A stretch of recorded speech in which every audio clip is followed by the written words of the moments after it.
Khenpo Lama say we Yes. should start. Okay. So So, I don't have a prayer things with Oh. me. So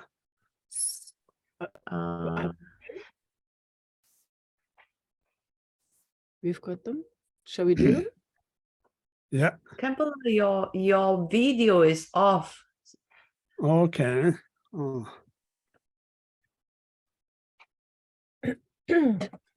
okay. My Tibetan isn't very good, but I'll try. It's all right. Hapke Okay. tuche shakyari Jere sondo jinja medo dija bonjomba seja lambo dawo jibe go shaje jabo shabla chaza lo. Now we start. The next one. Next one. Lama dang. Lama dang gombo jambe yang la chaza lo. Kange lo de dem nya denda nya da nam da ra sa be che nya deng ge je ja ze je nya ja do ga le wan de kan da ze be ze re ma re me ze dong ai je ze be do so ga la bu je da ze yan la do je yan de so do don je do nye mo nye lo le je ja do don de je ma re me so do nga nyo go je nye jen ze ra de nam Dana daja saja daze yende lezo jaze do jada jada junye jende dale meze jambe ya de Omara bazana de Omara bazana de Omara bazana de. What's next?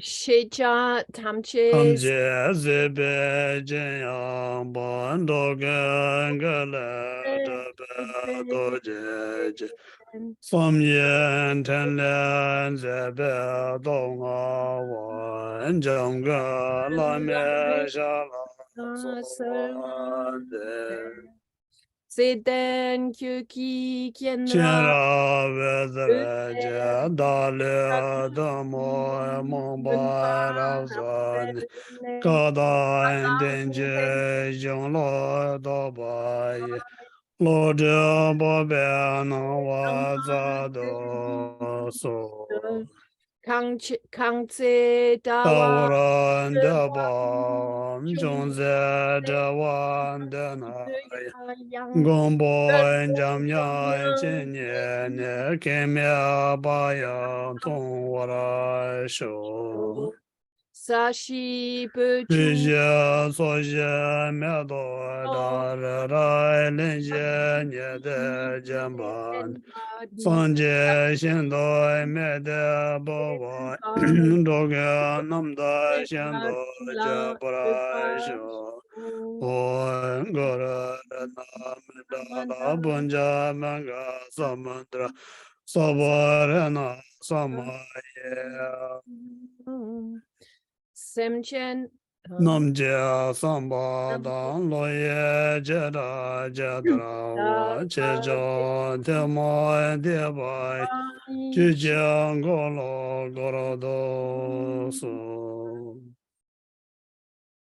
Thank you.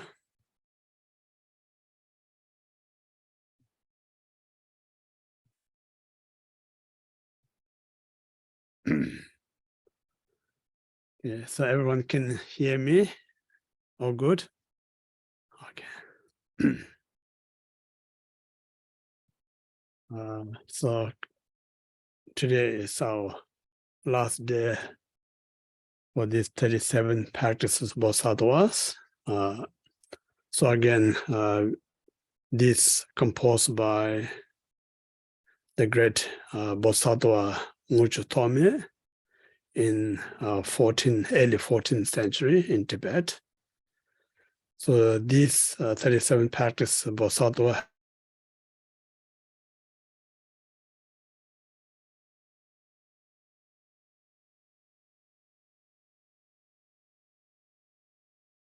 X. That's the first part. And then main topic of this 37 practice Bodhisattva are the small person, middle person, and great persons apart. That's the main topic. And then last is the conclusions. So we completed the first pay homage pledge to compose this text. Now we are the second main topic, 3 persons apart. So we completed the first 2 small and middle persons part. Now it's a great persons part. So great persons part also has a few topic.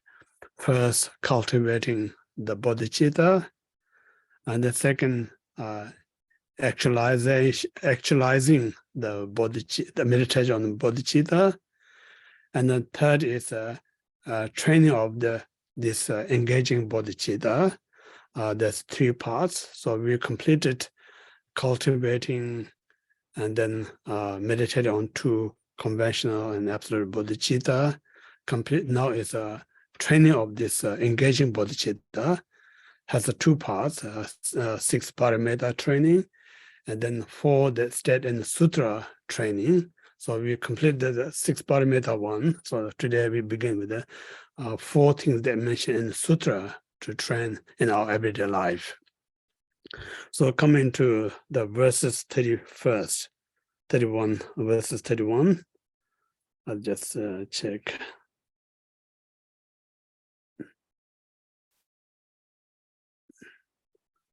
Yeah, verses 31.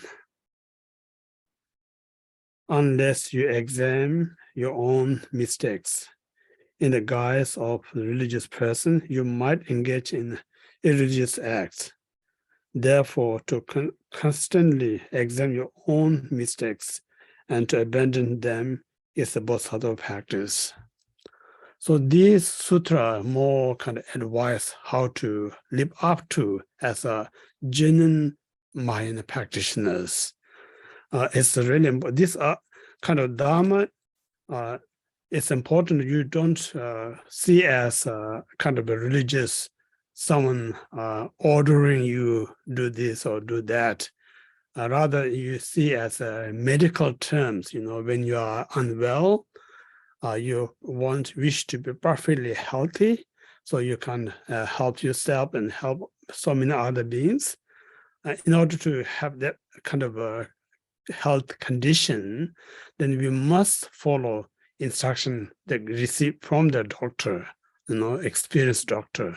So in this way, more you take Dharma in a medical kind of term, then it's more relevant to you rather than the education kind of point of view.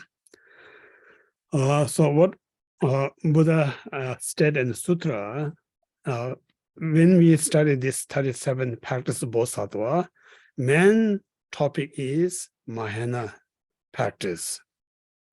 So Mahayana means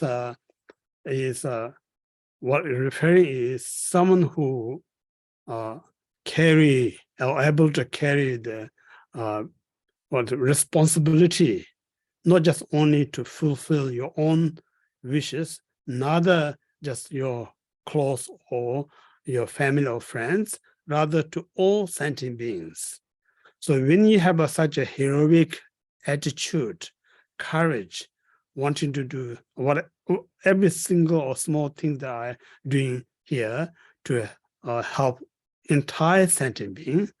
So those who have that kind of a heroic mind and then such a great hard work out of the joyfully, not in such a tiring or in such a painful way. So this person we call the Mahayana practitioners. So Mahayana, as a genuine Mahayana practitioner, it's so important, as a Dharma point of view, we not begin our life in this real life. We came from beginningless time. So we so much carry all what you call the habit or habitualization or kind of a personality. So as a samsari, personality is very much based on fact rather than real. So we have so much fact qualities. So these fact quality cause us so much disadvantage to self and to others. So these things really are the main obstacle, not let us to be free, not let us to enjoy the real sense of the peace and happiness and so forth. So entire the practice of whether it's a Theravada or Mahayana to recognize one's fact attitude and remove that fact attitude. It's the prime practice of the Buddha Dharma. That's a very unique of Buddha Dharma, to recognize your own fact identity and remove that. Be honest, be genuine one. So in this way, it takes time, we're so used to think where I say, where I think, where I do is the right one. But we don't look underneath at how genuine or they are there or how fake are there. If you really look, most are fake.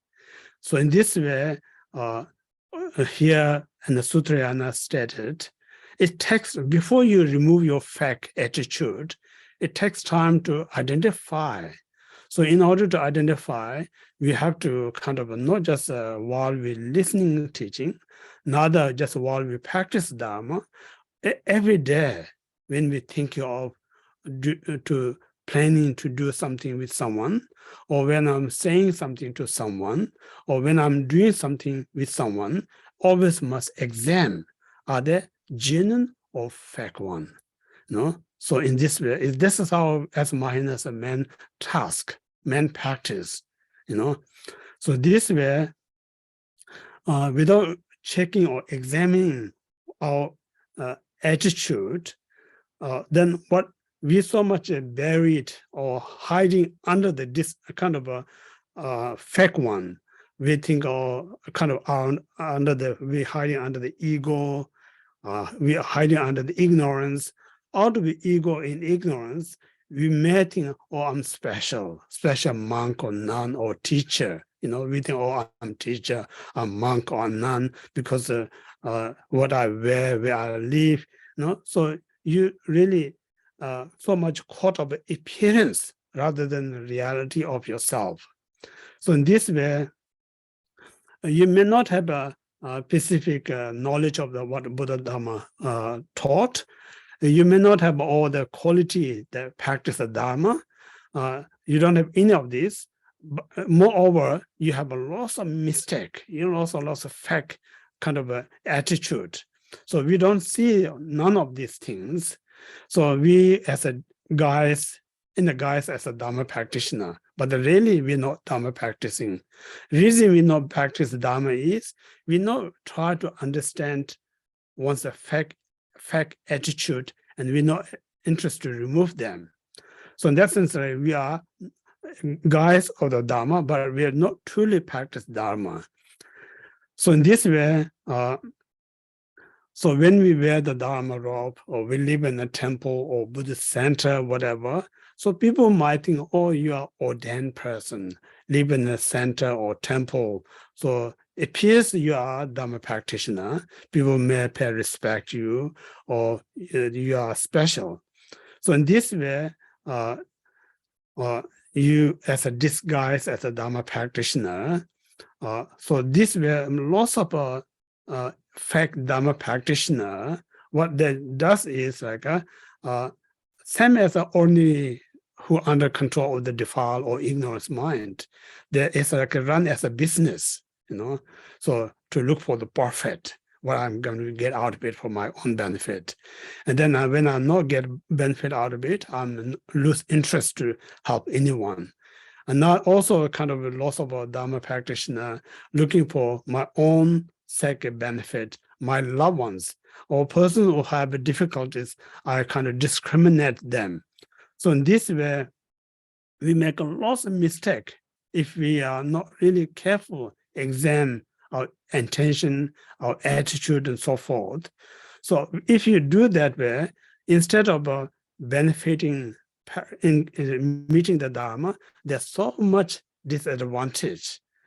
So this way, in order to free oneself, free from this disadvantage, so every day our responsibility, it's not kind of duty, sake of one's own benefit, sake of one's own not get hurt, sake of we not kind of cause or creating condition to hurt others. We must examine entire our body, mind, and speech.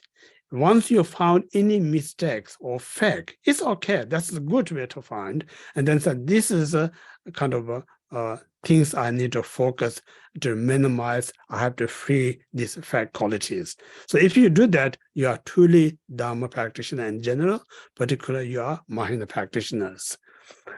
So in this way, and every day, when we listen Dharma, when we meditating, when we practice, our minds will be more easy to focus on the positive things. But here we're not saying only that particular time, but when we not listen Dharma, when we're not in the temple, when you're not meditating, when you kind of place out there so much distracted, so much wonders, and that very moment, it's so important to examine your own kind of body, mind, speech. So once you found any mistake, you must kind of free. Because if you're not free, because you're Buddhist, you don't need to free this mistake. That's not the reason. Reason is all the mistakes that we're committing are the cause of the suffering that I experience. Mistakes that I creating is a condition to make others suffering. So therefore, none of us want to be suffering ourselves. None of us wants to intention to create a condition suffering to other. Therefore, we must, but no choice, we have to remove this mistake attitude. So anyone who doing that kind of practice is the practice of Bodhisattvas. That's important as a Mahayana practitioners. And then one of the sutra stated, if we sum up entire Mahayana practice into one, that one practice is just removing our own fake qualities. Be genuine. If you try to be genuine, then in that very practice sums up entire practice of Mahayana. If you're not genuine, no matter how many hours you sit on the cushion, no matter how many hundreds of books you read Mahayana teaching, means very little things. Because of whatever you have a knowledge in your intellectual level, no matter how much you sit on a cushion, but your unhealthy quality, you're not removing it. So in this reason, everything summed into one is to recognize one's a mistake and then remove. Then as long as you remove your mistake, then that's a corporate entire Mahayana practice. So that's stated in one of the sutras. And then also another sutra stated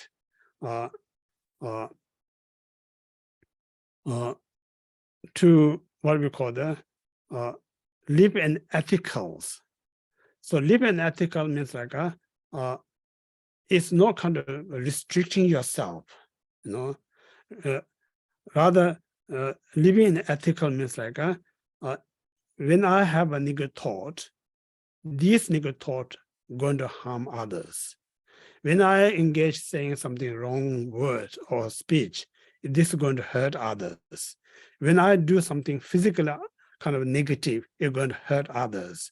Therefore, I must kind of free this negative mind, body, speech, so it prevent harming other. So whenever no hurting other mentally, physically, and workily, is we call the living ethical life.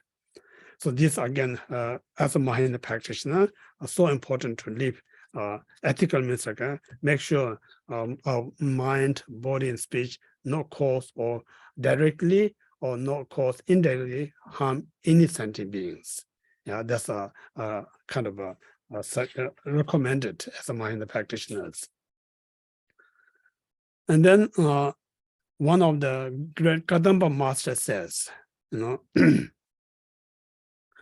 as a general Dhamma practitioner and a particular minor practitioner, the best practitioner is someone who what you call the pointing out your own mistakes. I have, where my thinking, I have this mistake. Where I'm speaking, I have this mistake.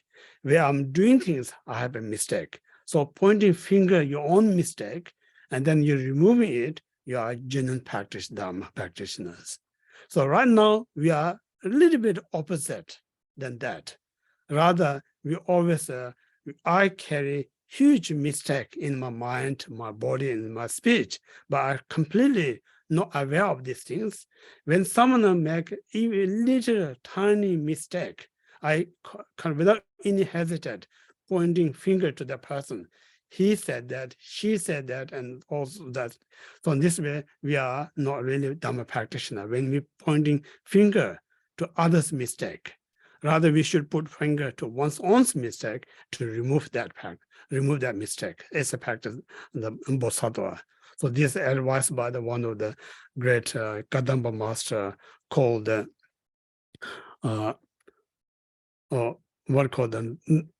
what his name is, Romten Javenjungne recommended. And then similarly, there's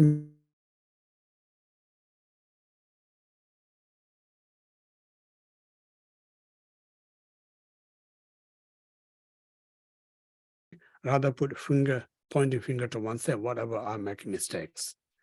So this time we need to a little bit clarify here, say if you have one as a student, if you have one Dhamma brother or sister, or some kind of a Dhamma practitioners, so your intention is, your intention as well as your wisdom knows other person what he or she made or making mistake. So first you're aware of the mistake, then your intention to help him or her to overcome the mistake, then it's all right to pointing finger to them, you make this mistake. So normally we make a mistake, kind of pointing finger is to kind of disrespect, kind of you are wrong, I'm right. So if that kind of motivation, if you're pointing finger to someone else, even they make mistake, it's still, as a Mahayana practitioner, it's wrong.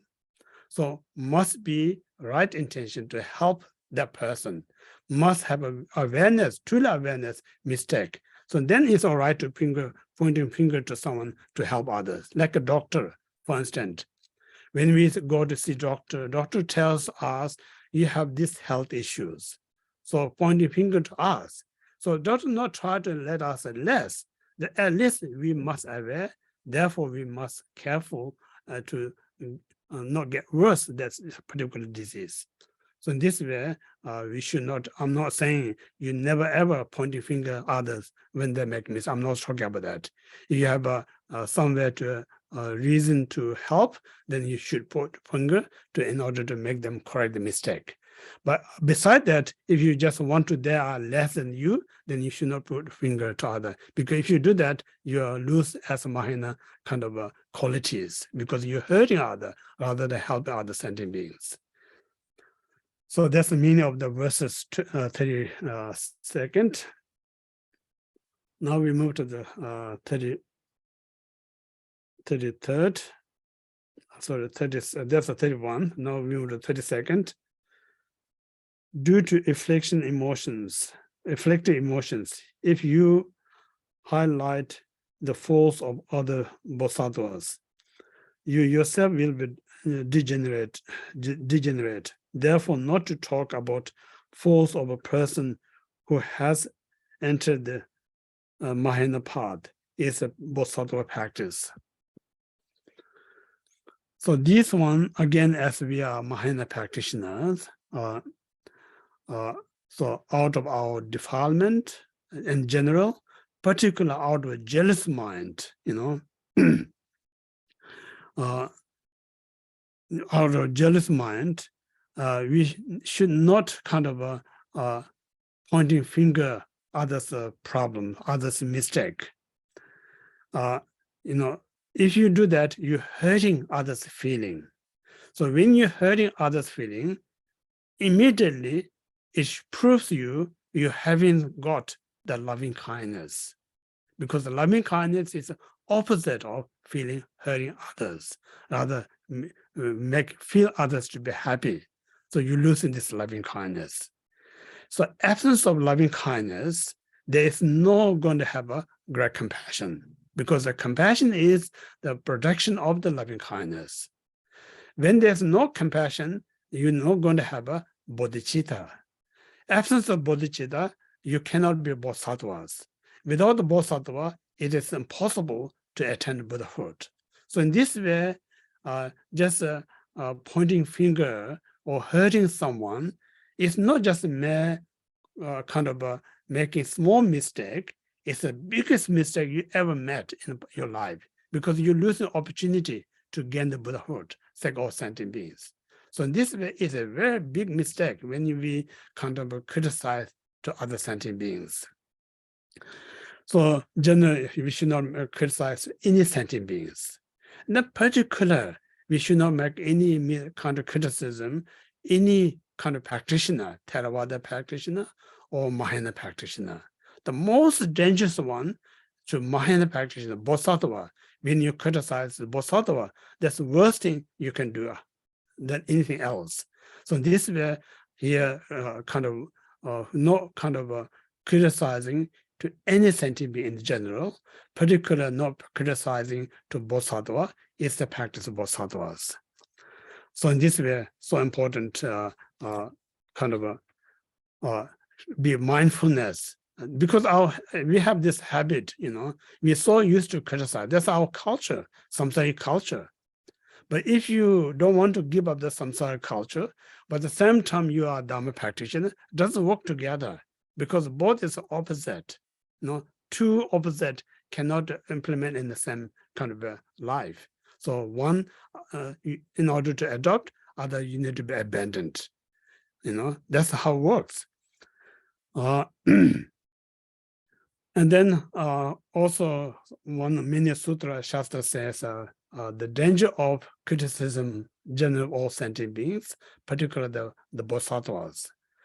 One of the sutras saying if someone, a kind of hypothetical example point of view, we put all sentient beings into prison, and then we criticize one Bodhisattva. For Dhamma point of view, this is criticizing one Bodhisattva more severe, non-virtuous than putting all sentient beings in the presence. The reason is, again, you need to see the logic behind it. If you don't have the logic or reason, then it becomes religions. Logic behind it is, if you arrest all sentient beings put in prison, it's going to suffer for a little bit, not great sufferings. If you lose one Bodhisattva, then countless sentient beings lose opportunity to gain Buddhahood, because Bodhisattva's job is to, according individual Bodhisattva, whatever coming connection to sentient being, to lead them to Buddhahood. So you'll be losing sentient being, countless sentient being attain Buddhahood, because you're hurting one person. So in this reason, more severe. Therefore, one must be careful. When we criticize, you never know.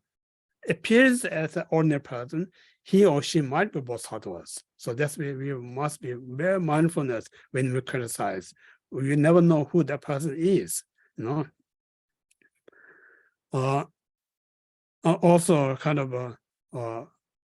Shantideva Bodhicaya Avatara said, as well as Chandakirti Madhyamaka Avatara says, if a small Bodhisattva anger or criticize to the higher Bodhisattva, one anger has a power to burn out 100 eon virtuous deeds.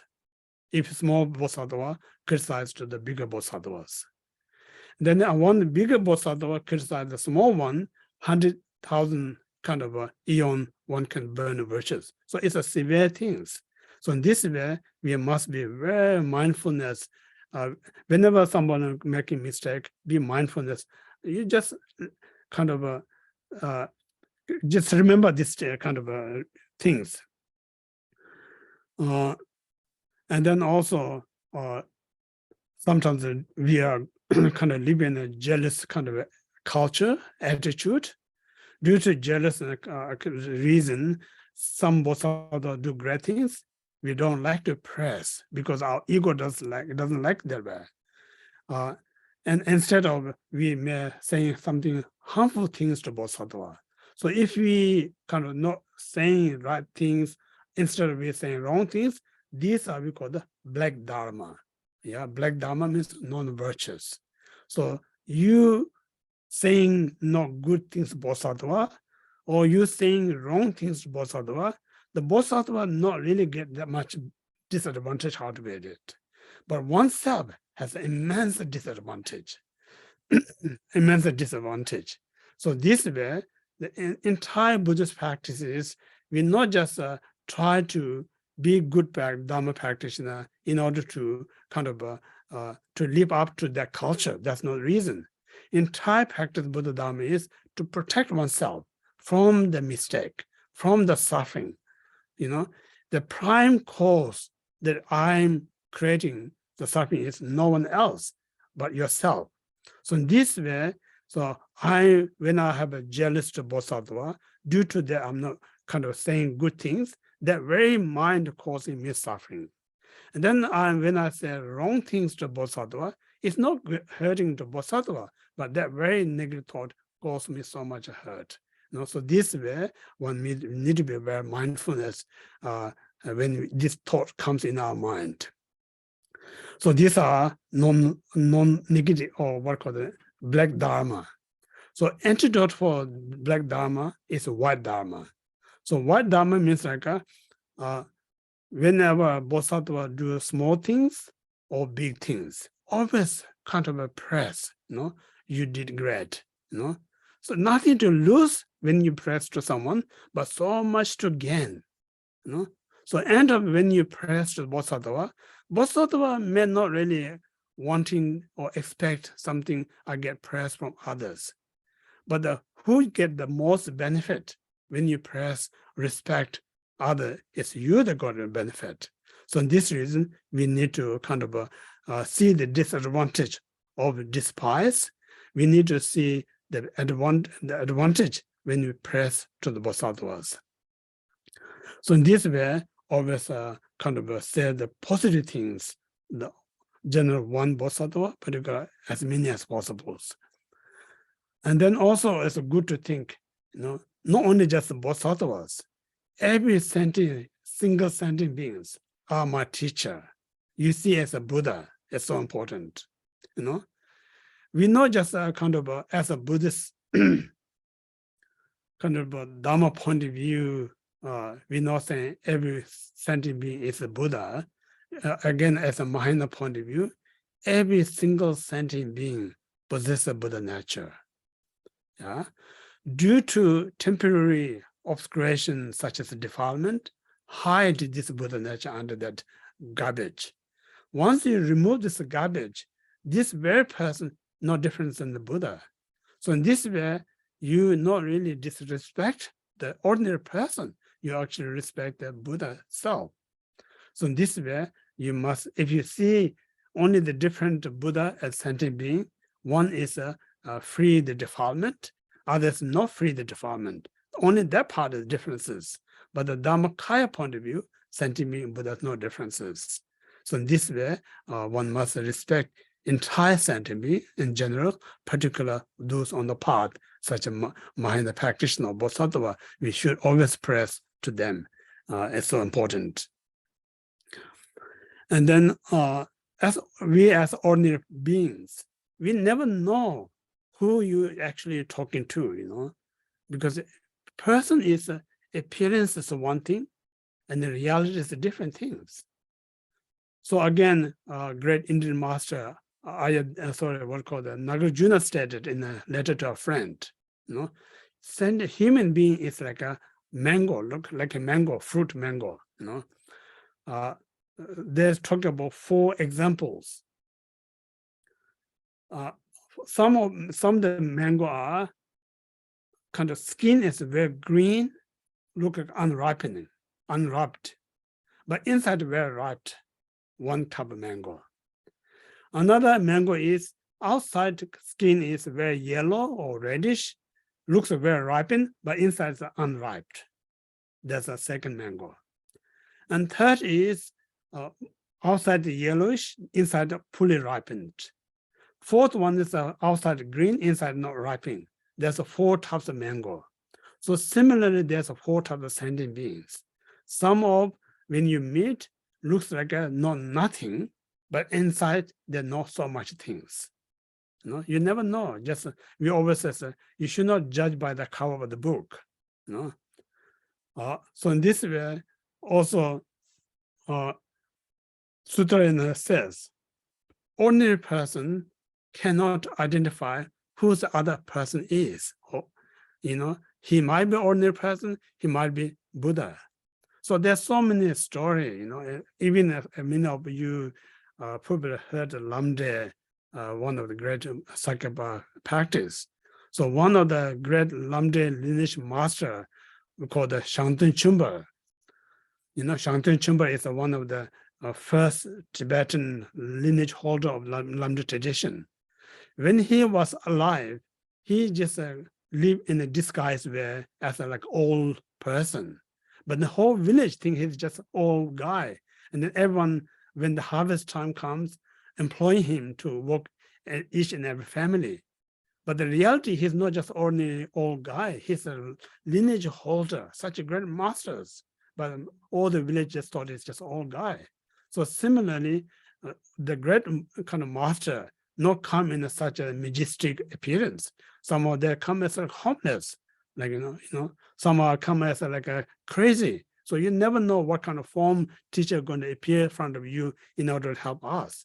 So in this way, we should not kind of judge by the appearance. You never know who that person is. So in this way, we should not kind of criticize anyone, even though it seems like making mistakes. Yeah, if you're in a position to help to them, you can speak out to sort things out, his or her problems. If you're not in a position, you should not criticize anyone, because criticizing going to hurt the person, but most who are going to hurt is yourself, because out of criticism, just think about how much negative thought required to criticize first, your own negative mind.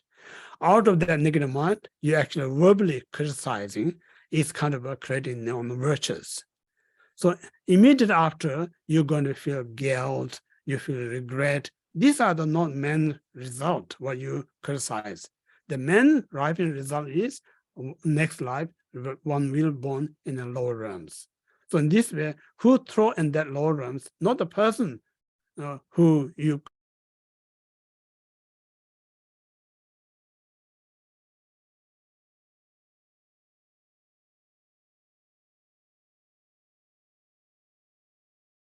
I need to be very mindfulness with every action of my body, speech, and mind. So that's the 32nd practice Bodhisattvas.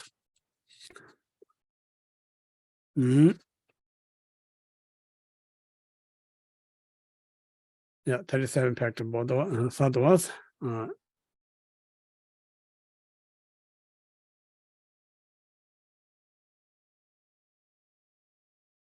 Yeah, so that's enough. Now we move to the 33rd. Due to material possessions and fame, there will be disagreements, and your act of the listening, contemplation, and meditation will decline. Therefore, abandon attachment to home of friends and the benefactors is a Bodhisattva practice. So this verse, what is explaining is, so many as just 1 second, just I lost picture. Okay. So many of us as a mundane or samsaric beings, we love to success our material possessions. We love people saying nice things to us because we think these things make us happiness. So therefore we attach people saying good things out to us. We attach to material gain, so forth. No, but only short time it kind of make us some kind of pleasant, but in the long run it does so much damage. Damage is, kind of if you look in our world, people get jealous. Mainly the jealous come from attachment, because if somebody close to someone, then I'm going to lose somebody going to press to me. Rather he or she think other person is better than me. So in this way, I feel less kind of worries.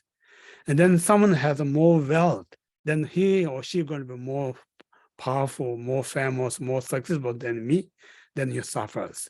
So in this way, the world that we're living in is a very unhealthy competitions.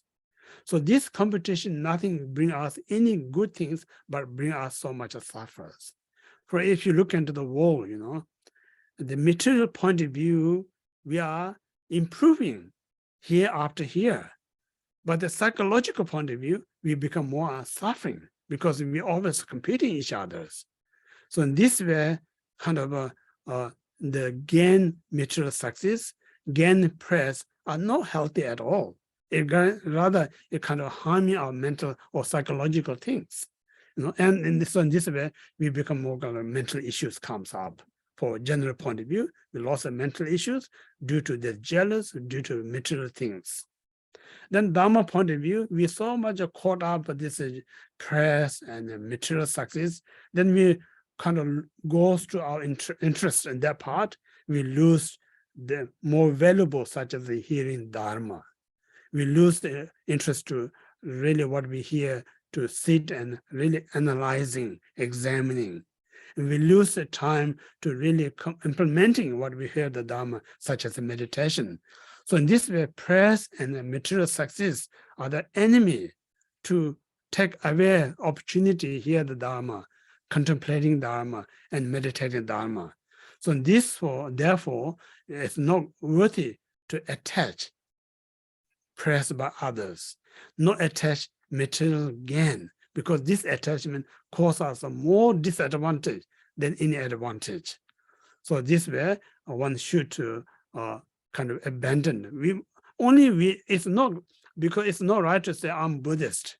Therefore, I should abandon people praise to me. I'm Buddhist. I should abandon the material kind of possession. That's not the right way to abandon them. Rather, when I attach people praise me, what brings me kind of healthy or unhealthy things. When I attach material gain, it brings me healthy or unhealthy. Example that. So when you examine, it brings more kind of disadvantage than advantage. It brings more suffering than happiness. Therefore, none of us want to be suffering. So suffering is caused by the attachment of praise by others. Suffering comes from attached to gain the material success. Therefore, if one wishes to be free from suffering, we should free the attachment. That's the point. So in this way, the praise and the material things is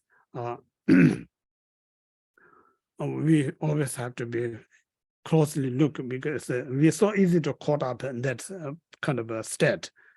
Not only that, nowadays we are so attached to material, so our life is just invest for them. So when we so much thinking of I wish I have this, I wish I have that, I should do this, I should do that. So while we're busy kind of whole our life to accumulate this material, what that does is create so much stress in the mental level. Due to this mental stress, it kind of damage our brain. Once the brain is get damaged, then it's the dimensions. There's no consciousness exists left. There's no mindfulness left. So there's no protection at all in your mind. So this is so much in this very life. There's so much disadvantage than advantage. That this life alone, let alone don't need to talk about the future lives. So in this way, Dharma practitioner, really need to have a scientific mind. Scientific mind, you have to research. My attached to someone impress me, my attachment material, what this attachment bring us, what kind of chemical produce in my mind. So what this chemical does in my life. If I not let this create this chemical in my mind and my brain, and my life, what's the advantage or what's the benefit out of it?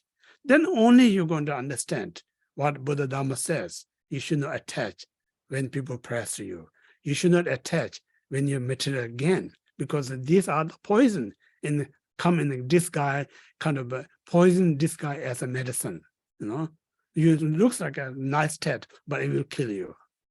So this is, I always say, we need to be smart, not to anyone else, but we have to smart ourselves, what we're adopting, what we're abandoning. If you are smart, what you're adopting, what you're abandoning, then you're truly smart. You know how to take care of yourself.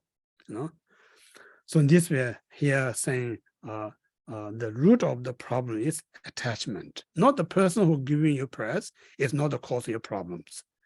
The person who giving you materials things is not the problem. Problem is my own mind working hard to gain more prayers, working hard to more I receive from others. That's a problem. So therefore, you should not work hard to make your suffering. Rather, you should be abandoned, work hard to bring others and bring your suffering. So this is the practice of Bodhisattvas.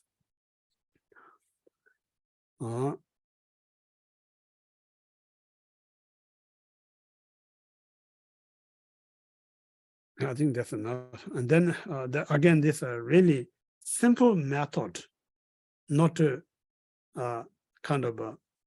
attach people press you. Simple method or antidote not to get attached to material gain is, first is be humble.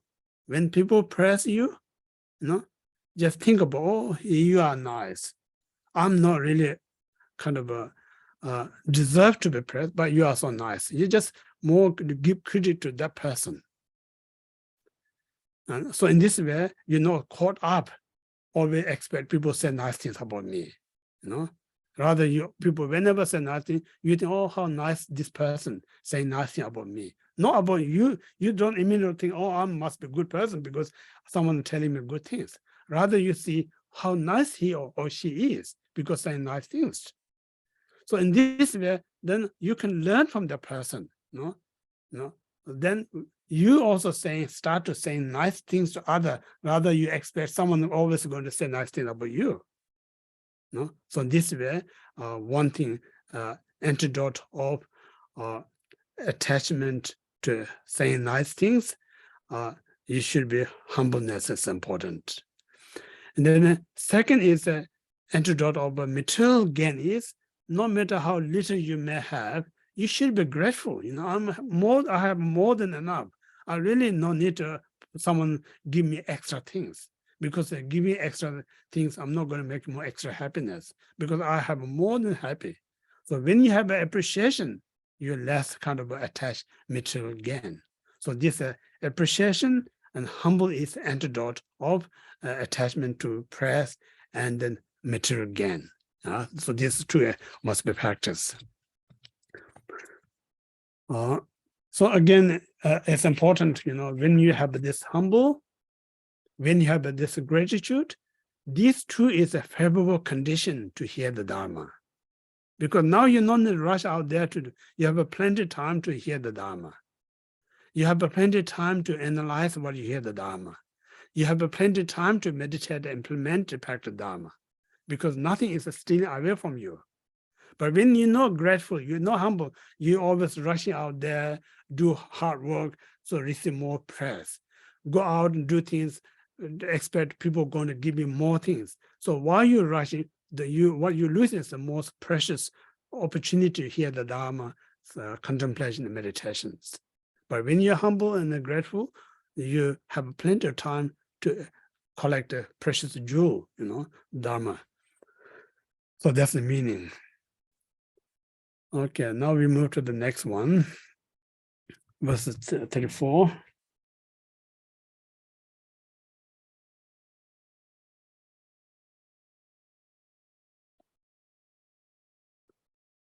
Harsh word disturb others' mind, and your Bodhisattva way of life will decline. So to abandon harsh words which are unpleasant to others is the Bodhisattva practice. So now again, as important as a Mahayana practitioners, so Mahayana practitioner is to help all sentient beings. Therefore,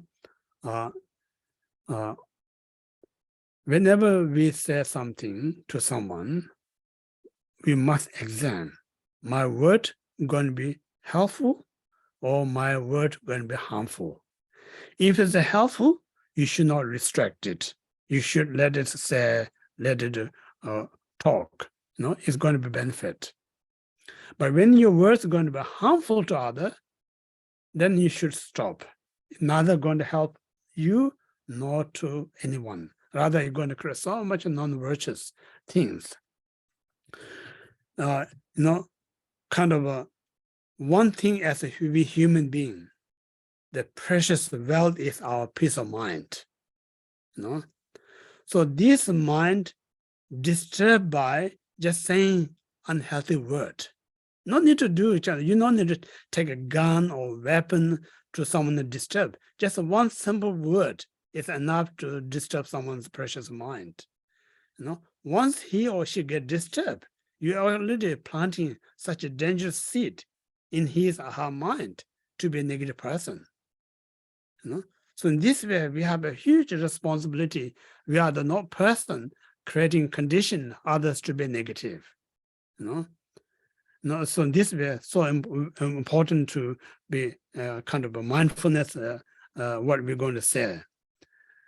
So instead of that, we need to train. What we need to train, like right now, we easy to say the wrong word, but we lost effort to say the good word.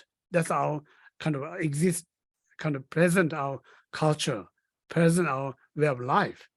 Therefore, what we need to train is, we need to minimize word that are going to harm others. We need to increase word that we're going to help others. So what we need to increase is, try your best when you say something as a soft way and a gentle way and such a sweet way, so important. Not only that, when you say something, it's meaningful. Someone can really find out some kind of hope in his or her life. When you say something, he or she finds some meaningful out of it. Something valuable things. You should practice to say some things. So in this way, if you say nice things to all the time others, it's the kind of cause and effect point of view, you're likely going to hear more good things yourself. If you constantly say any wrong things or harmful things to others, you're more likely going to hear negative, bad news stuff. That's how it works, kind of cause effect point of view. So in this way, as a general, as a sentient being, none of us want to be suffering, rather want to be happy. So in order to be free of suffering, we should avoid wrong speech. In order to get happiness, we should say the right things. Particularly as a Mahayana practitioner, our job is to help others rather than harm others. Therefore, we must kind of train to say the right word that help others as much as possible. This is really important. Yeah. And then also Nagarjuna, the great Indian master, saying there's three types of speech. One speech is beautiful as like flowers. Second is says as sweet as honey. Third is harmful as like a weapon. That's three types of speech. So as a Dhamma practitioner, we must adopt the first two speech. Whenever you say something beautiful as a flower or sweet as honey, but you never ever let come word they're going to become as a weapon to harm others. We should avoid it. So this is the practice of abandon the wrong or harsh word.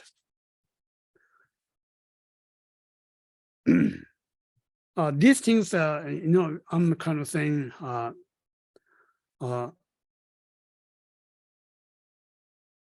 I'm kind of, when we always talk about others, sometimes it's very hard to aware why I'm not kind of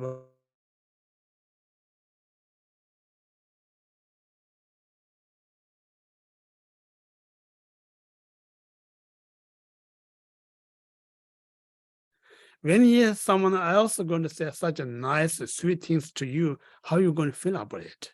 So from your own feeling, it's the greatest teacher. It proves to you Dharma is what is advice us meaningful. If you like someone says nice things, definitely other people are going to like what you said nice things to them. When someone says harmful, it hurts you, feel so uncomfortable, definitely when you say some word to other, they're going to hurt same as you, no differences. So in this way, whatever things you like to hear, you try to train yourself, say that word to someone else. Things that really you get hurt, you should avoid to say that word to others. That's as a practice of Bodhisattva. So in this way, the great practice comes not just merely listen your teacher's teachings, not just reading the book, but mainly how I feel when I hear some nice word from others, how I feel when someone says harmful things to me. So based on that, you practice. It's a genuine practice. They're going to change you. They're going to change others. That's a really practice. The Buddha's not talking more than that. That's really how you feel makes you happy. You share that to others. What makes you feel uncomfortable, you should not share that with others. So in this way, you know what to adopt, what to abandon. That's his practice, Bodhisattva. Okay. Now we move to the next one. Verses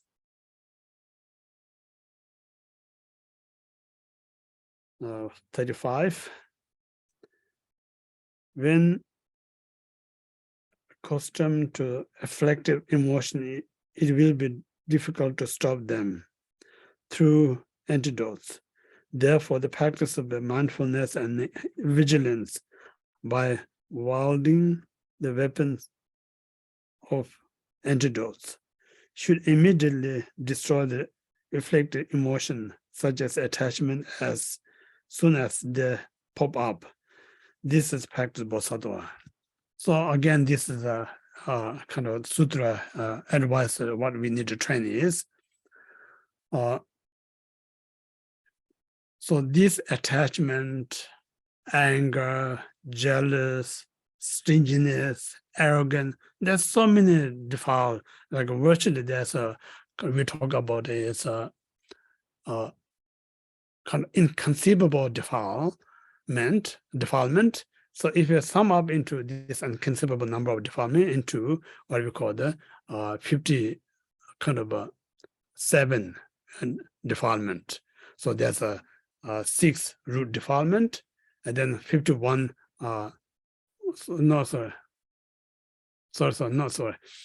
6 defilement, root defilement, and 20 sub defilement. So altogether there's a 26 defilement, sum of all the defilement in that. So every single defilement are very danger to you, danger to everyone else, because every sentient beings are victim of individual defilement, nothing else. Every suffering that I experience, you experience, others caused by this defilement. So defilement is the number one enemy of all of us. Our common enemy is a defilement. So this defilement, Shantideva and Nagarjuna and many other great masters says, it's so powerful, it's powerful enough to support entire sentient beings, one hand, but another hand is so weak, because if you really look, where is the root? There's no root. So easy to pull out. So easy to pull out. So in this way, what here saying is, so this defilement, whenever comes in your mind, right at the beginning, you don't give any space to reside in your mind. No, because we are so kind, someone that hurt us so much. So you should not be kind. You should, one thing you should not kind is not, I'm talking about not kind to other beings, but you should not kind to your own defiled mind. If you're kind to your defilement, then this very defile going to destroy you. So one thing you should not kind is your own defilement, such as attachment, anger, and so forth. So in this way, right at the beginning, whenever comes in your mind, immediately you're aware of defilements coming in my mind. I should not let it reside. I should not be settled in my mind. If you right at the beginning kind of let it kind of stop entering your mind, much easier to stop this defilement. But instead of you just let them to settle, then let it grow, then eventually it's going to be very hard to pull out this defilement. So almost like some weed, you know, when as soon as it grow in such a small, it's easy to pull out. But then you think, oh, it's okay, I can pull out next week, I may pull out next month, just let it grow weed. And eventually it's going to be deep rooted, very hard to pull out that weed. So same thing, defilements, the more you stay in your mind, harder to get rid of this defilement. Therefore, soon it comes, you just get rid of it as soon as possible. So this way, you should not let to reside long as possible. You know, as soon as you're aware, you must remove it. So in order to remove again, you need to apply two things: mindfulness first. So mindfulness means like it's not just remembering good or bad, but mindfulness combined with the wisdom. You know, what combined with wisdom means like when the desire, such as default expected desire comes, you must aware this desire is not my friend. This desire is my enemy, going to cause me suffering. First, you're aware. Then what you remember is, if I let stay this defile, going to bring more sufferings. If I remove this defilement, then there's nothing to suffer. So in this way, mindfulness help you what to adopt, what to abandon. No? So that's always important to be mindfulness. And then time to time, you need to be vigilant, alertness. So vigilant alertness means like you check against your body, mind, and speech. You know, things that are harmful to you, you should abandon immediately. Things that are helpful to you, you should adopt immediately. So it means like mindfulness and vigilant are like a weapon or protect a guard of the mind. So lacking of the mindfulness and vigilant, there's no guard for your mind, then this mind going to be nest of the defilement. Once this in the mind becomes nest of the defilement, then you're always going to suffer, but nothing else. So this reason, to protect the mind, one must have the mindfulness and defilement, mindfulness and alert, vigilant.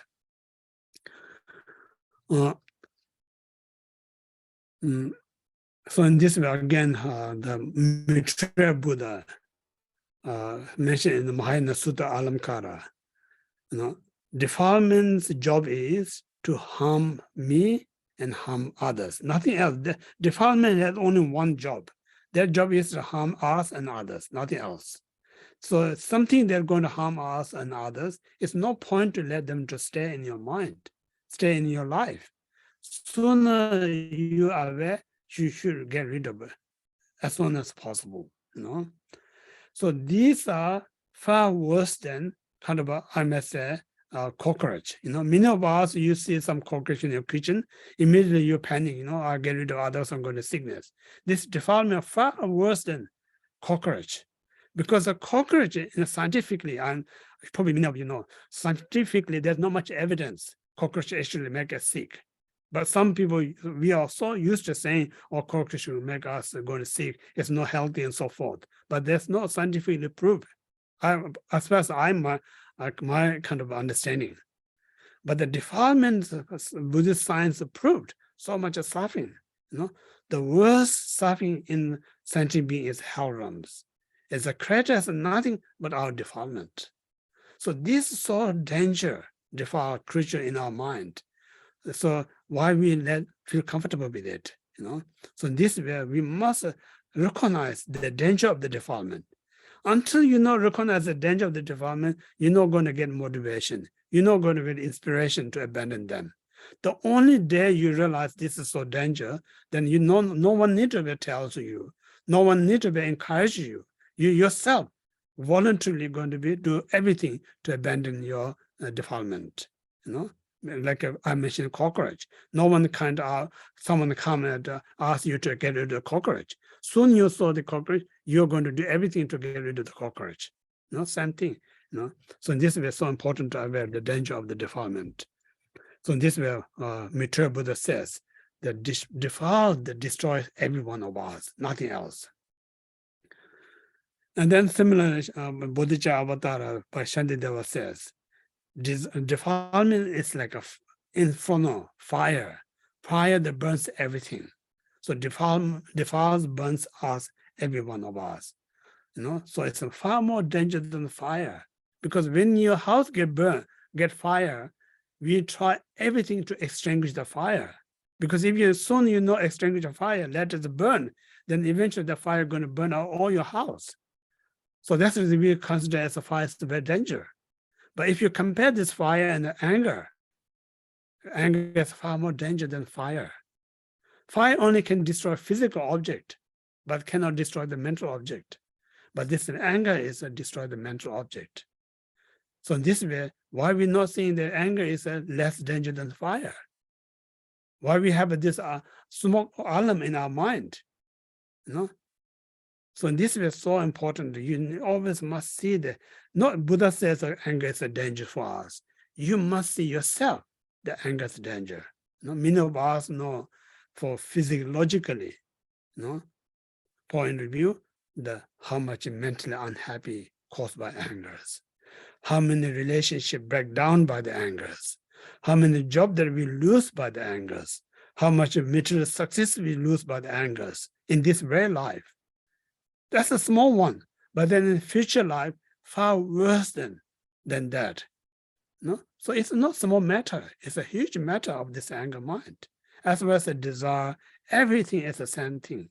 So in this way, Shantideva says, the defile is neither good in this very life, nor in future lives. So something is not good, why will we let them to stay in our mind? Why we welcome them? Why we kind of put all the effort to accumulate this defilement? So this again is a very important point.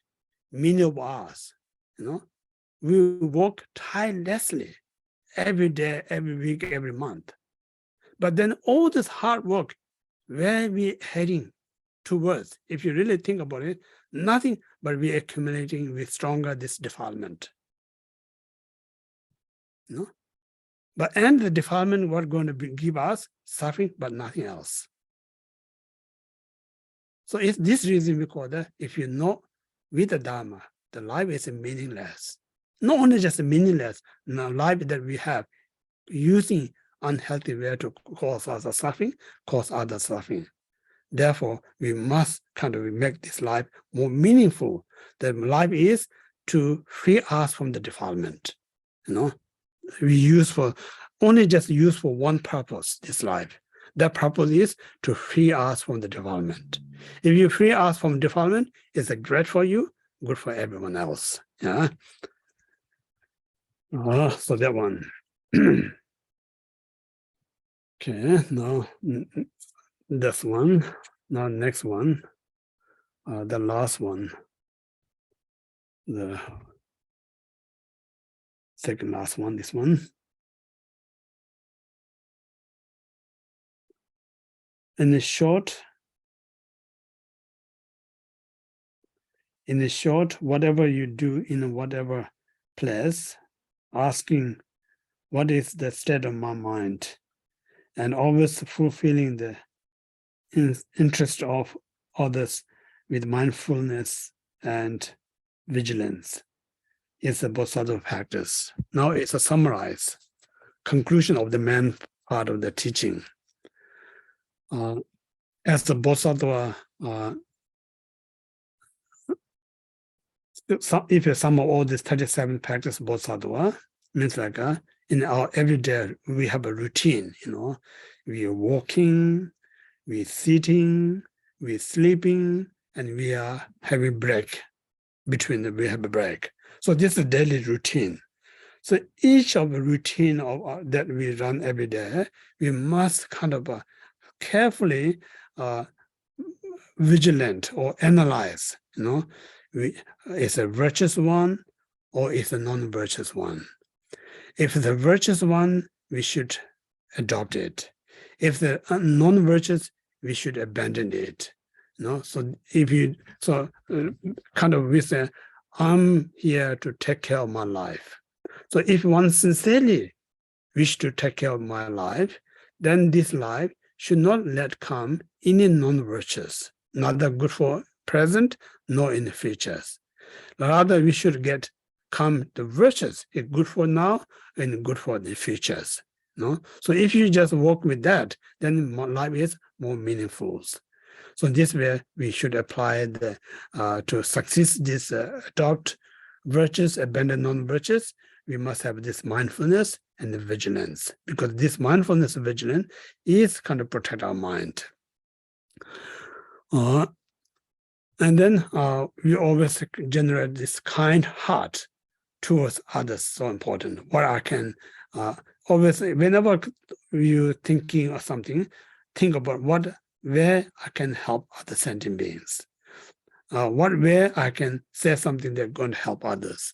What is good to do something that help others. So as we are sentient beings, kind of our goal is to help all sentient beings, but one must start from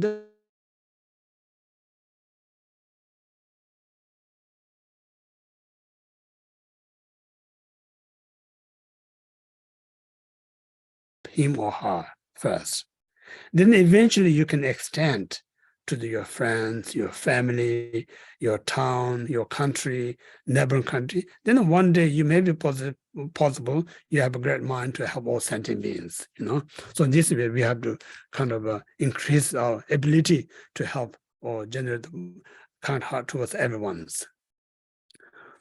So in this way, most important, the point here is we have to protect the mind. If your mind is protected, then everything is protected.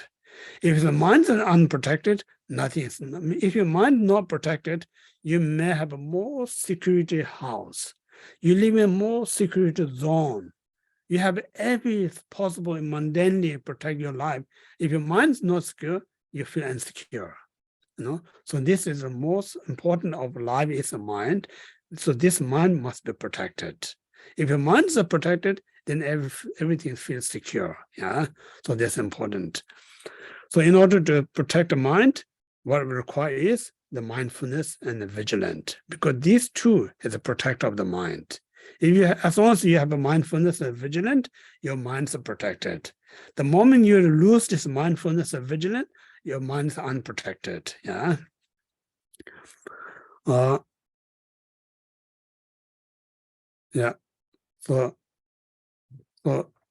again, we need to know the danger of unprotected mind. Unprotected mind is like a wild elephant, wild crocodile, wild kind of any tiger, whatever you may call. But this wild animal, such as a tiger, elephant, snake, whatever, they are the danger. They can kill you, but they can kill very limited. But there's not really, you cannot find any example, the danger of the mind, this unprotected mind. You cannot find anything that you can kind of give example of the danger of the mind. So this vicious wild animal has a limit to harm others, but this wild mind, there's no limit to harm others. So in this way, Shantideva says, you can run away from enemy, run away from vicious animal, but one thing you're never going to run away from, a dangerous one, is your own mind. If you're not free from that, this mind chases you life after life, day after day, week after week. So in this way, we need to really guard this mind, be free from this wildness of the mind. So in order to guard, we must make sure we not lose the mindfulness, make sure we not lose the vigilant. We should keep them healthy, mindfulness and vigilant. As long as you have the mindfulness and vigilant, this will protect our mind. Yeah. For this one, and then again, they're saying the root of what we call the virtues is conscientiousness. Sutayana says, whatever virtues out there, the root of all the virtues come from the what we call the conscientiousness. So definition of conscientiousness is like this conscientiousness always allows you enter into the virtues and abandon to non-virtues. So that very mind is what we call the conscientiousness. So as long as we have a conscientiousness, this mind remains the virtues. Moment your mind is an absence of conscientiousness, mind enters into non-virtues. So non-virtues cause us suffering. So this again very easy to prove in this mundane, this modern world. This modern world, we're so distracted nowadays, so much there, we just running here, running there. There's no such exist conscientiousness. Lack of conscientiousness, most of our mind are defiled and non-virtuous. Due to that, now we see how many increase the mental issues in this world. So mental issues not because of modern way of life. The mental issues because of lack of conscientiousness. Because we let enter all this useless, harmful things of mind, then these useless, harmful things damaging or killing this mind. Once they damage this mind, then there's not really feel what we call the secure or stability there. So this reason, root of all the virtues is a conscientiousness. So means like when you think, you need to be conscientiousness. When you speak, you need to be conscientiousness. When you do, you need to be conscious. Conscientiousness never allows you to make mistake. Never allows you to make mistake. But the lack of the consciousness, we make a lots of mistake.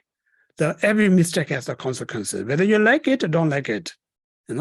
It's going to have consequences. So in this way, we need to be very conscious. Consciousness is not restricting us, rather it frees us from the mistakes. Liberate us from the mistakes. So it's so value to have this consciousness. So that's the point. So this we completed the main part of the 37 practice Bodhisattva. Now the conclusion is the dedication.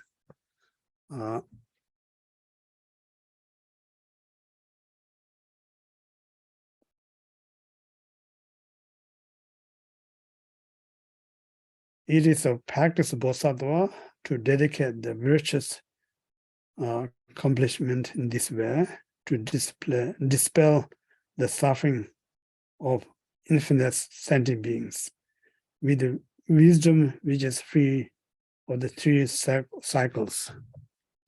So now the last dedication, 37 one, dedication.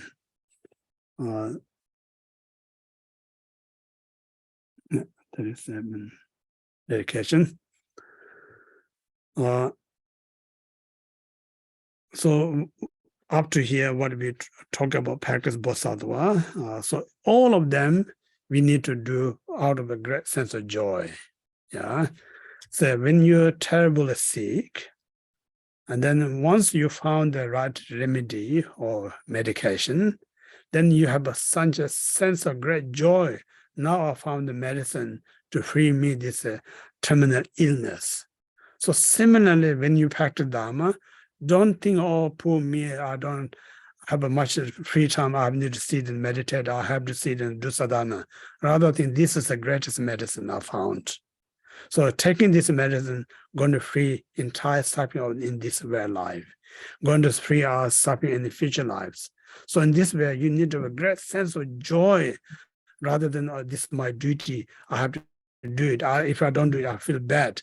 Don't be in the miserable way to practice Dharma. Rather, you should do great sense of joy way, so important. So in this way,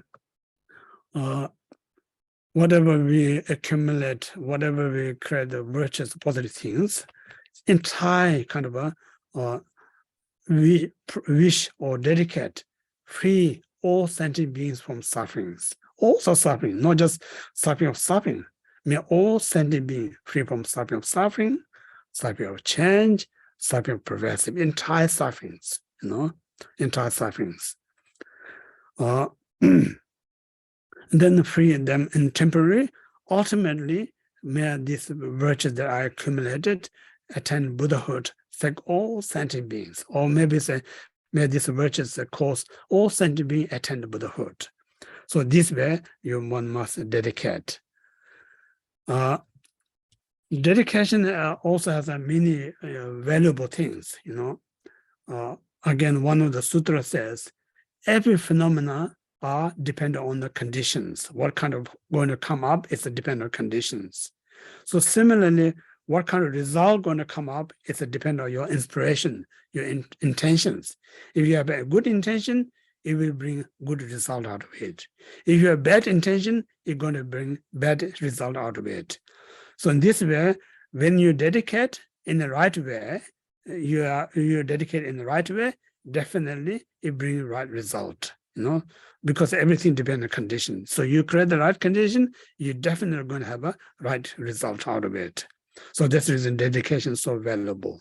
If you dedicate, then that dedicate sums up all the good work that you've done, brings into the right result in the future, or you may bring in this very life. And then a little bit complicated, we call the pure dedication. Then we call the little bit impure dedication. So pure, impure, not referring to the right dedication, wrong dedication. We're not saying that. Pure, impure is a little bit different than right and wrong. When we say right, it means like being the good result. Wrong means like being wrong result. So here, pure, impure, not talking about right result, wrong result.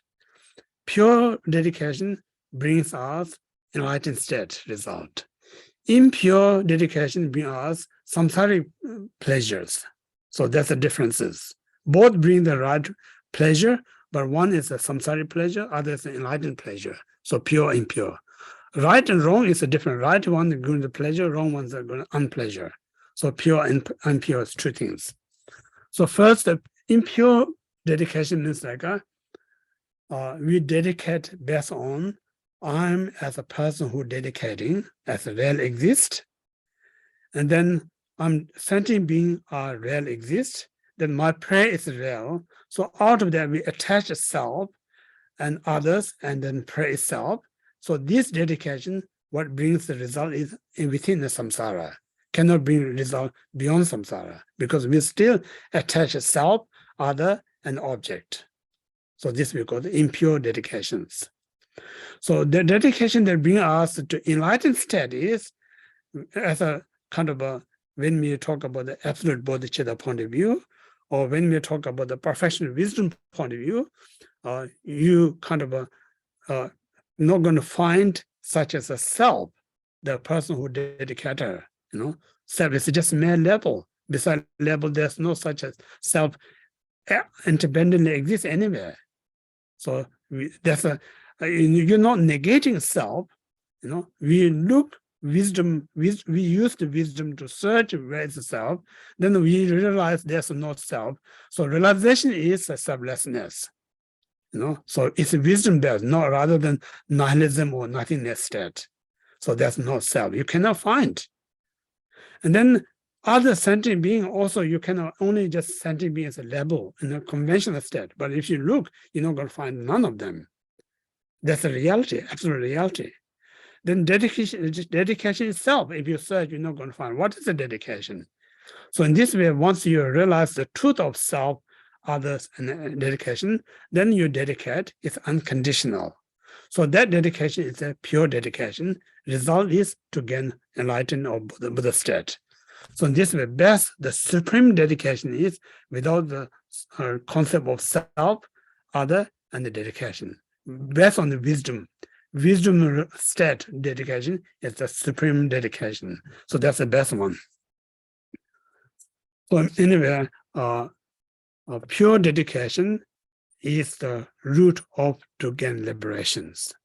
Impure dedication is the root of samsaric pleasure. That's the differences. Yeah. So in this way, one dedicate. And then also another difference is pure dedication has a limitless result.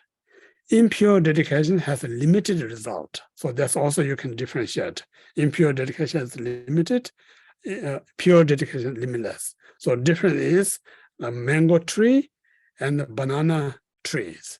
So banana tree only can give you fruit once, not twice. You know, once a banana tree give you banana, then that red tree cannot give you next year another banana. You have to cut, then another shoot comes, produce a banana. Same tree cannot give you twice. So impure dedication, worldly dedication only bring one result, not continuous. Pure dedication is like a banana, mango tree. So you have lots of mango in this season, next year continue even more fruit. So it's kind of a mango tree. So that's the difference, you know. Again, a little bit difference between pure and impure dedications. Pure dedication is a result is limitless. Impure dedication is a result is limited. And then also sutra saying, you know, kind of impure dedication is exhaustible. Impure dedication is inexhaustible. So giving example, say, if you put a drop of water on the stone, then soon sun or wind touch the stone, the drop of water dry very fast, not going to last. If you put that very drop of water in the ocean, as long as the ocean remains, no water is going to remain. So in this way, it's an infinite benefit. Yeah? So that's a little bit different. So this we completed the 37 practice Bodhisattva. Now the conclusion, I'll just go through a very brief conclusion. So there's 4 excellent conclusions. The first one is to what purpose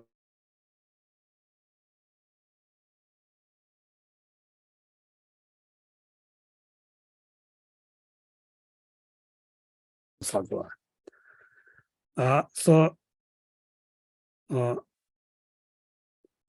what purpose the Ngawang composed this 37 practice Bodhisattva is someone who wish to practice correctly, Mahayana practice correctly, who really want to do correct practice Mahayana.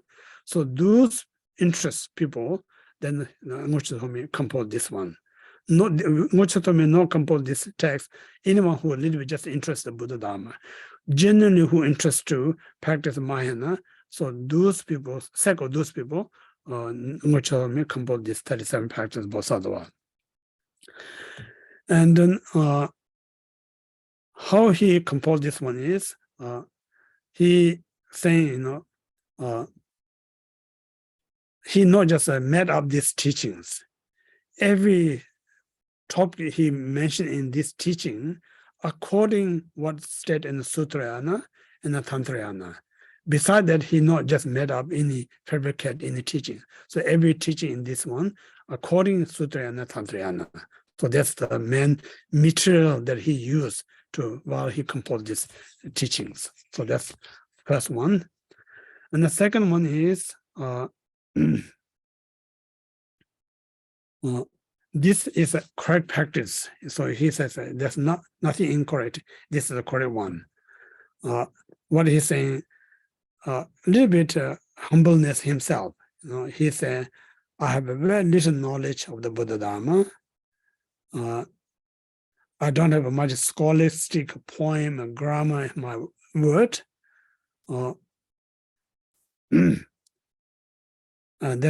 But meaning what I mentioned here is unmistakable one. So every meaning that I quote in this teaching, according what the sutra and then shastra stated. So there's no mistake in meaning in this word. So that's the second one. That's the author kind of conclusion. Then next one is so kind of show humbleness again.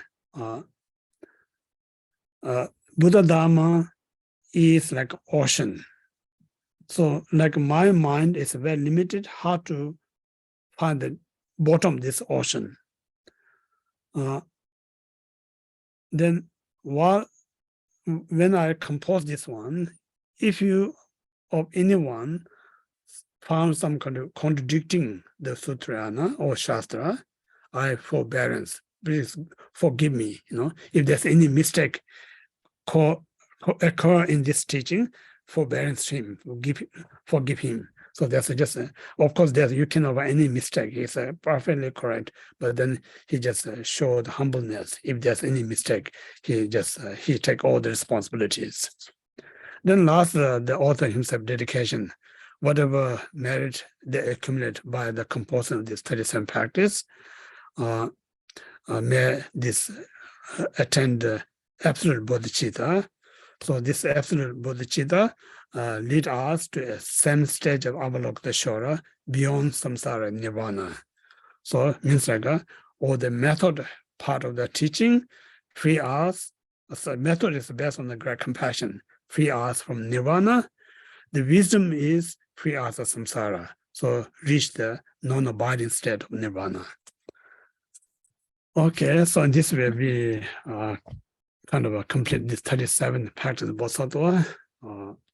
So not more to say, but I'd like to say thank you, Her Eminence Jigten Kushola, her center, giving me this opportunity to share Dharma with you. It's a very honor to share this Dharma with you. And then also Jen worked hard to organize these things. I'd like to say thank you. And then Lama Ngawang also kind of lead prayer beginning and also motivate me to share. So thank you. Then all of you, I'm not sure you may have some benefit or not, but participating last 5 weeks, all the participants, thank you very much to give me your time, listen to my kind of everywhere, jumping here and there things. Thank you very much. Okay, that's all. Thank you very much. If you have any question, so I have to wear this earphone to hear. Thank you, Khenpo. These were really amazing teachings, and I've heard other teachers with the 7 practices, but you brought a very a deep sense of realness to them that makes it practical in our life, so that we can use them throughout our life. So, thank you very much, and on behalf of our center in Vancouver, thank you for giving us the teachings, and please do come next year. We invite you to come to Vancouver and share the teachings and meet all our sangha and all our members next year in Vancouver. If you can come, we'd delighted to host you coming to Vancouver and to Richmond to our center. Thank you, Gordon. Thank you very much. Also, I just forgot Gordon kind of helped this Zoom coordinating the technology part. Thank you very much for your help. Yeah. So I really like to come to Vancouver. I heard that's beautiful city. Then I'd like to visit your High Eminence. That'd be great. Thank you very much. Yeah. We look forward to you coming next year then. Thank you, Gordon. Thank you very much. Any question?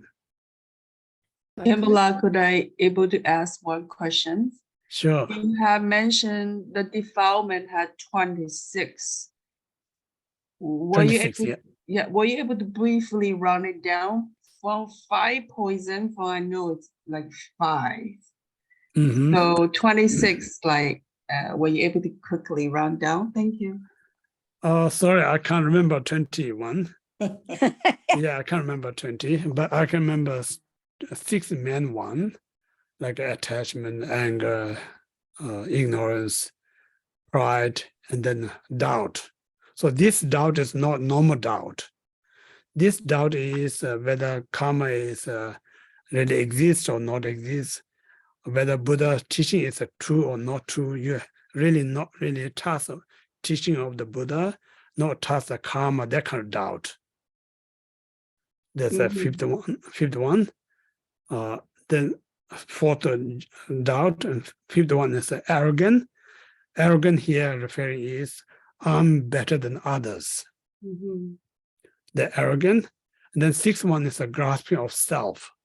Mhm. So these are the 6 main defilement. Mhm. Then from these 6, then arises another 20 defile, such as jealous, stinginess, then shamelessness, so many minor other 20 comes. Mhm. So I think you basically, maybe, if you can, I just kind of making joke, modern Buddha is a Google, if you ask Google, maybe give you all the list 20. okay. Basically, the defilements is a negativity of Yeah, emotion. yeah, that's right. Negative, there's a 2 types of negative, yeah. One is, normally we call the negative means like being asked a suffering of suffering. So in that sense, we call the negative. But then there is a not negative, it's a neutral, but then bring it's a suffering of change, suffering of progressive. Mhm. Yeah. So for us, we think it's a suffering is a more danger, but Dharma point of view, suffering of change, suffering of progressive are the more danger, because these are as a disguise as a happiness. Then we're easy to caught up. Mhm. None of us we want to be, none of us want to working hard to get suffering because we immediately know this is suffering, we try to avoid it. But what disguise is like a suffering of change, a suffering of progressive, come in a happy form. Then we kind of caught up, oh, this is happy, I want more. Then end it keep you in samsara. Mhm. So in this way, really don't call the negative, just call the defile, but the defile bring us 3 types of suffering. Mhm. Yeah, So basically, it directly relate to suffering. yeah, that's right. Okay. Yeah, Thank suffering you. of suffering, suffering of change, suffering of progressive. Okay. Yeah, Yeah. Thank you I- for your clarification. thank you. Thank you. okay, I'm back again with my comment about how this is a very lucid teaching, but to put that into practice in this world where every time you go out the door, there's stress being put on you, and to be able to let all these things go in order to do this well. I mean, you could just, move into a monastery or a nunnery, but most of us are out in society. So I don't know. I'm just trying to say this is quite not as easy as it looks. You really have to let go of your ego and your achievements and various things that go on. Yeah, I think monastery is a good place to learn. It more kind of create the condition to teach us the times there to hear, to contemplate. Sorry, I just screens.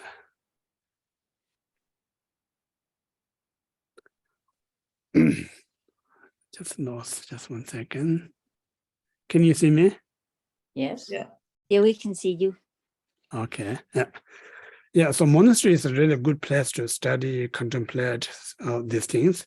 But really outside the monastery is the best place to practice because all the drama is happening outside of the monastery. Mhm.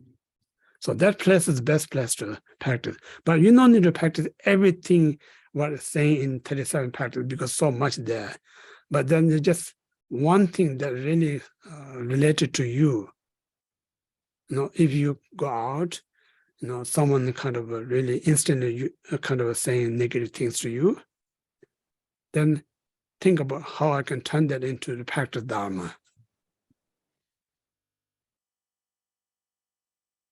Yeah. It's pretty So- difficult when they're pressing your buttons. They come and they start pressing your buttons to get you to do things and various things like that. That's true. That's true. But at least you know there is a solution. Just keep alive that awareness of there is where to sort things out. Make sense? Yeah, have you heard that Mm. quotation? You don't have to take them with you. Yeah, you cannot do everything. One thing you must remember is Buddha himself. Just change one small thing took him so many lives.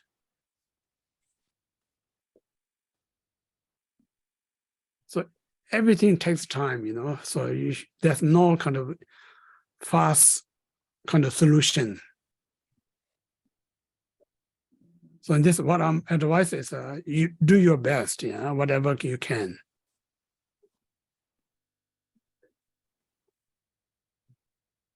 If you do your best, then one day it will come, you're going to be a different person. So Jelena's raised her hand for a question, and then maybe that could be the last question, Khenpo. Yeah, that's fine. Thank you. Yeah, Hello. thank you. Hello.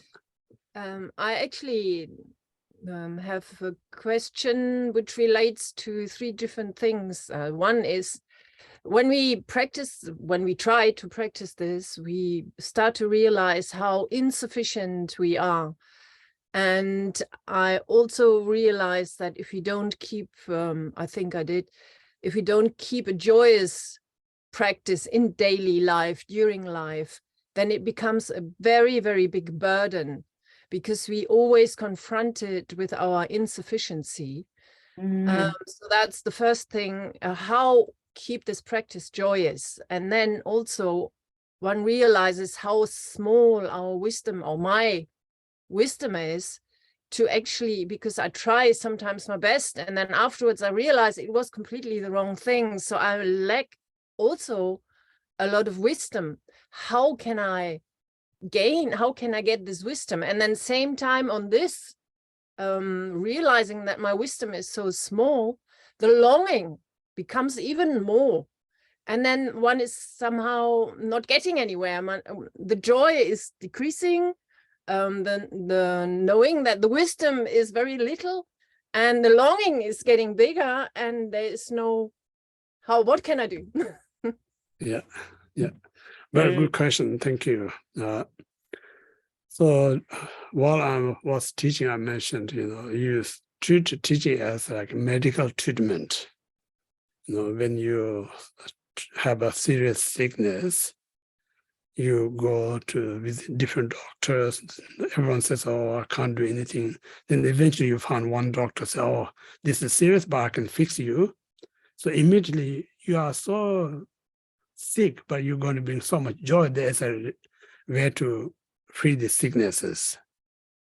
So you have to see Dharma is the same thing. Sometimes so much suffering. We're making money to solve the problem. We're making possession to solve the problem. We married, we boyfriend, girlfriend, all sorts of, but none of them working. But in finally, Dharma says it's going to bring us a kind of solution.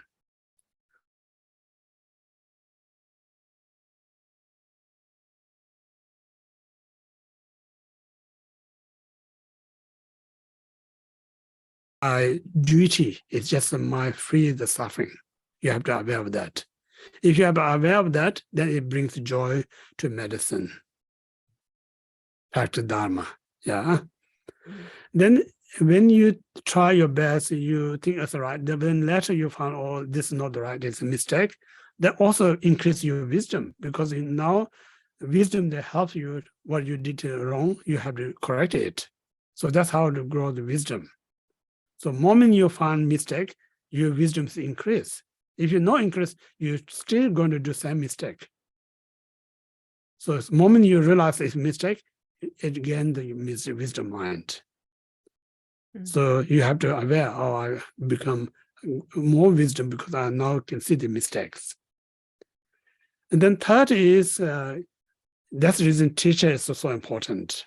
No individual practitioner can independently succeed without the teacher, impossible. Even the kind of first Bhumi, I'm not sure how familiar you, first Bhumi, Bodhisattva as an enlightened person require the teacher. Even 10th Bhumi, the last stage Bodhisattva, also require the teacher to attain Buddhahood. So in this way, none of us can any progress without the teacher. Therefore, it's so important to time, when there's a teaching, you should participate. When time to time you have some kind of teacher, the access, you can ask question and then clarify. So all these things can really, but without the teacher by yourself, without the Sangha by yourself, as you mentioned, it can be dangerous, declining your diligence, your motivation. So, but if you have a Sangha that are very supportive, your teacher, they're very easy to access to really help you to kind of increase, then I think it's more safer your progress, your practice. Thank you very much. Already your answer is very supportive. Thank you. Yeah, thank you. Thank you very much. Thank you. Okay, thank you, everyone. So now Thank we you, do dedication. Khenpo. Thank Thank you, you, everybody. Kathy. Thank you. Thank you. Bye-bye. Hope we see you Bye-bye. again soon. Sure. See you soon. Thank you. Thank you. Are we going to dedication? Oh, yeah. Yes, now we dedication. Someone can lead.